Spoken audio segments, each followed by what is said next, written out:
guys, andito kami ngayon sa Abandong Resort dito sa Antipolo. I-explore po namin ito. Kasama ko po si Idgalog at saka si Pitbull. Itong resort na ito guys ay dekada na itong abandon, sabi nung bantay dito. Kaya titingnan po natin kung anong mayroon dito sa loob. Kaya samahan nyo kami guys. Dito pa lang po sa bungad pagpasok namin ay iba na yung pakiramdam namin. Parang may nakatingin sa amin at nakasunod. At dito guys, nakita namin yung isang session hall na pinag-anuhan, lulutuan at saka pinag-anuhan nila dito, tatambayan. Kaya tingnan natin guys, pasukin natin ito. Kaya dito guys, titingnan muna namin yung paligid.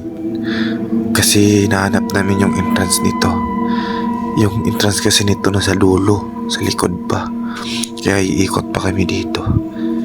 Kaya habang naglalakad kami, ina-explore namin yung paligid. Kasi grabe yung ano niya. Grabe yung sukal na talaga ng mga dahon. Tsaka yung kahoy, ang lalaki. Nakakatakot talaga dito. Ayan guys, dito na kami sa bungad ng vision hall. Papasok na kami sa loob. Kasi titingnan namin yung loob dito.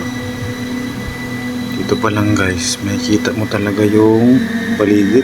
Yan na, nakakatakot. Tapos dito, pumasok na yung kasama ko, si Idgalwag.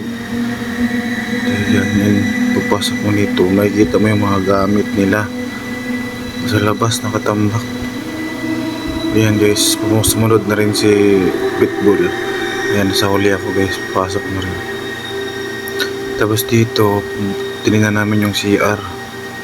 Dito sa gilid. Grabe nandun. Matagal na sigurong hindi nagagamit to. Tsaka yung mga gamit nila dito lang sa labas. Ayan, sisilipin natin sa kabila. Ayos kay pinasukan ni Pitbull.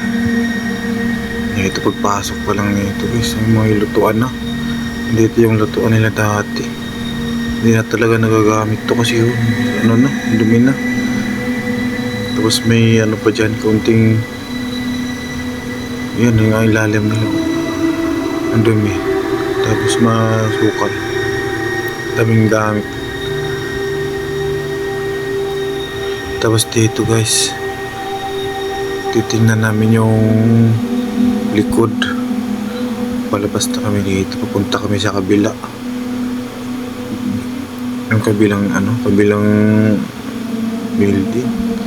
Doon naman namin titingnan yung loob. Yan, lumabas na si Idgalwag. Ayan, dito tinignan mo namin yung paligid kasi parang may tumatakbo na iwan. Hindi mo mapaliwanag yung tunog, kaluskos ng mga dahon. Iniilawan na yung Idgalwag. Ayan, papasok na kami dyan guys sa papasok kami dito sa kabila. Yung parang opisina. Dito siguro dati nag-o-office yung mga staff dito. Dito kami sa likod. Ayan, kasi nandito yung daanan. Ayan, dito na. Tinuro na ni tatay dito yung yung pinto. Kasi doon kami dadaan pa punta sa loob. Ayan, dito na guys. Dito. Nauuna na naman si Idgalwag guys. Kasi ritualan muna niya yan bago pumasok. Ayan, may kanal pa dito. Dumi na talaga ng kanal, Tingnan nyo.